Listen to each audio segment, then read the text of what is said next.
This week's Nifty Gifties and F5 Live is proudly powered by the Microsoft Store. Whether you're looking for a new laptop, a tablet, desperately seeking an Xbox, new games, and a whole lot more, you can get that at the Microsoft Store. And remember, the current students, faculty, active military, and parents can save up to 10% on almost everything. To browse the products and learn more about the discount, you can go to f5live.tv/Microsoft.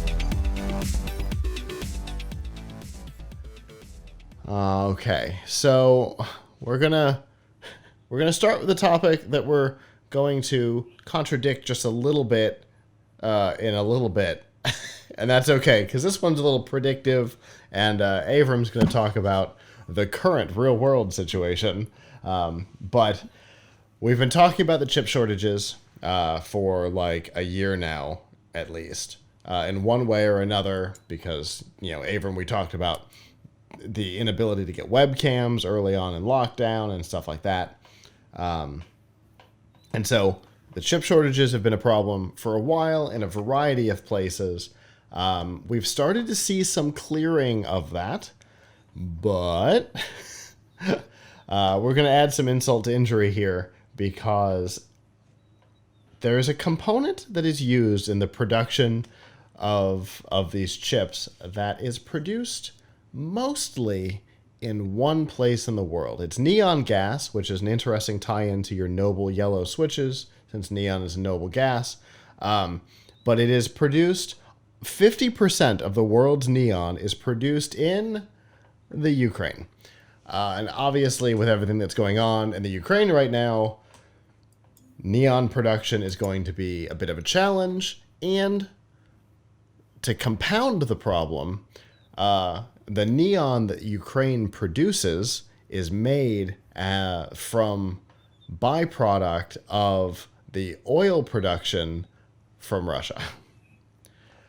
So I can't imagine that the Ukraine right now is going to be getting any of that from Russia, and I can't imagine that they're terribly focused on producing neon right now when you consider that even their like blacksmiths, which I'm a little surprised exist, but the blacksmiths in Ukraine have started making anti-tank pokey chain things. So kind of everybody has changed what they're focusing on. So I can't imagine that producing neon gas so that Taiwan can make chips is going to be high on their list of priorities. So, do you think we're going to see more chip shortages? Possibly. I mean, maybe they can get more neon gas from another area. I mean, my understanding was that, yeah, I mean, that could be, it really just shows how the world is globally connected and how, it's weird, right? Because if you go back like 30, 40 years, right? When the Soviet Union was around, we didn't have access to that neon either, right? True. So, although we weren't producing chips like we are to the level that we are today. So our light bulbs didn't require chips. Yes. So I don't know. Yeah, it's a problem. Unfortunately, they're not the only place. Hopefully they can get more neon from somewhere else. Maybe we can have fewer neon lights. I don't know. It is absolutely a problem. I mean, I think I think we're all going to have to get used to some consequences of this conflict. Like, I know a lot of people are concerned about the impact on the energy market too. Like, how much is it going to raise gas prices? How much is it going to raise my heating bill? And then they spill over into how that affects inflation elsewhere. Look, I mean, there's a major land war in Europe. If we're all expecting for life to go on as normal, with this going on, guess what? It's not going on as normal. And, there are people. Both countries are involved in industries, heavily involved in industries that affect our daily lives. Yeah, Russia yeah, on no the fuel question. side, Ukraine on several. They're like the second largest producer of corn or something in the world, and all kinds of Right, things like that. right, right. So, and guess what? Even if let's say Russia pulled out tomorrow, there's been a lot of damage Yeah, done to the infrastructure. So I'm sure that neon production would not just come right back up, uh, right? right, So yeah,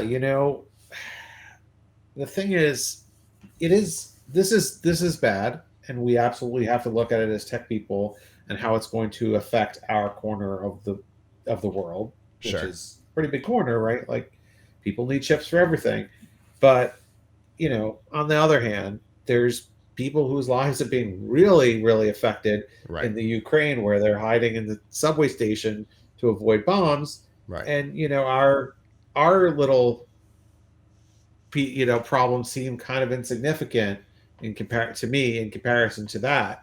absolutely, But you know, on the other hand, yeah, I can foresee this leading to more chip shortages just as we're coming out of a period of chip shortages. hmm Uh, maybe what it leads to is the prices go up, but you can still get them. Uh, sure, I don't know. It's a good question. It it kind of begs um, the question that if this is something that is really needed, can they get the production somewhere else, or can they change the process somehow right, to use something else, or just get production of neon ramped up somewhere else? Because I mean, I don't see this problem fixing itself that quickly. right, So even if Russia leaves, there's still going to be issues. So, for quite a while. this is a lot of other shortage things that are going on of kind of temporary headwinds that there's a solution around the corner for. For example, you have a pandemic, and the pandemic is causing issues with Right, productivity and with things getting shipped. So, okay, hopefully, we all hope that that situation is getting better now, although I wouldn't count on it. But, you know, other things like ability to do production, we're seeing actually more plants come online for chip production over the next true. couple of years. So there's a Intel's got lot its going on. Intel's got its mega fab that they're putting in Ohio, for example. Yes, exactly. There's a lot of that stuff going online. So you can say, hey, the solutions for some of these things are right around the corner. But the solution for getting more neon out of Ukraine, might not be right around the corner. So Right. the industry is going to have to find may have to find long term solutions to that need. Yeah. Yeah. Centralizing production of anything into one region is always a weird thing, right? Just like we talked about, the chips being produced mostly in Taiwan, that Right. That's which extremely problematic, right? right, because Because that's going to be the next conflict. yes, right. So if China were to decide to take over Taiwan, that would be have an infinitely bit larger Yeah. impact than this, because that's where a ton of the production takes place. Right. So yeah, I mean, I think it would be wise for the companies that produce chips to look to diversify where hmm they are manufacturing, uh, get out of zones that might have conflict at some point. I mean, granted, Taiwan has been a very stable place, good place for production for a long time, but you never know what's going to happen. So Right. I don't know. I guess like everything else, you need redundancy. True. Absolutely.